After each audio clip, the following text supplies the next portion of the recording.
My name is Cynthia Howk, and I'm on the professional staff of the Landmark Society of Western New York, which is an organization that has been around since 1937. Ironically, that this talk is here tonight because of the lady who lived in this house for over 97 years, Helen Ellwanger. She founded the Landmark Society in 1937 when a house in Cornhill was due to be demolished and a parking lot put in. This is way before many of us would ever dream that things like urban renewal of the 1950s. This was the Depression of the 1930s. So the fact that we're having this talk in Helen Ellwanger's home for many of her years, though she actually grew up next door in the brick house. That was her childhood home. This is all part of the Ellwanger, and we'll talk about that later, the Ellwanger estate and the bigger picture of horticulture in the United States in the 19th and early 20th centuries. So the slides that you're going to see tonight range in time from the late 19th century images to the present, so you can get maybe a larger picture of what we do at the Landmark Society, which is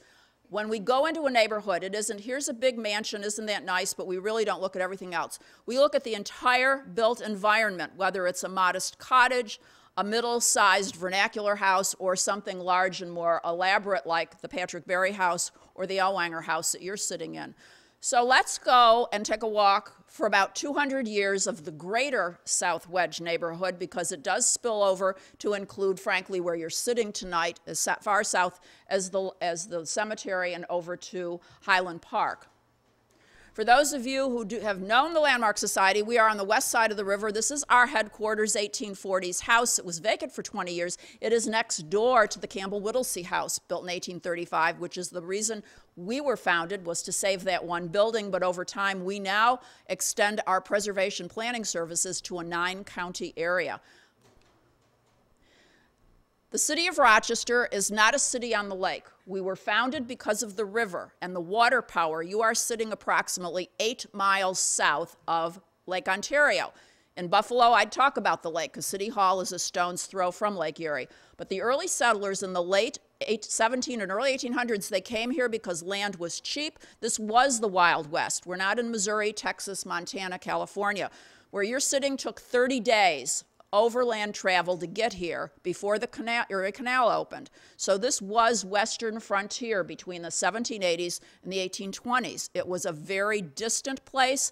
While the Hudson Valley had settlers going back to the 1600s, settlement for Europeans were really just starting in this area. And this is the kind of view they would have had: water power, waterfalls, and if you were the 19th century version of Donald Trump, your brain would have said, I can have mills, I can have water power, I can have a settlement and create businesses. And people will come here because the land's so cheap and it's very fertile.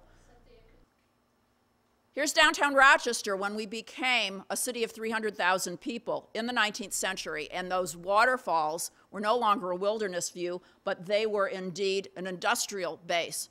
But this industrial base would morph through time. We are in about our first reinvention of ourselves as a city.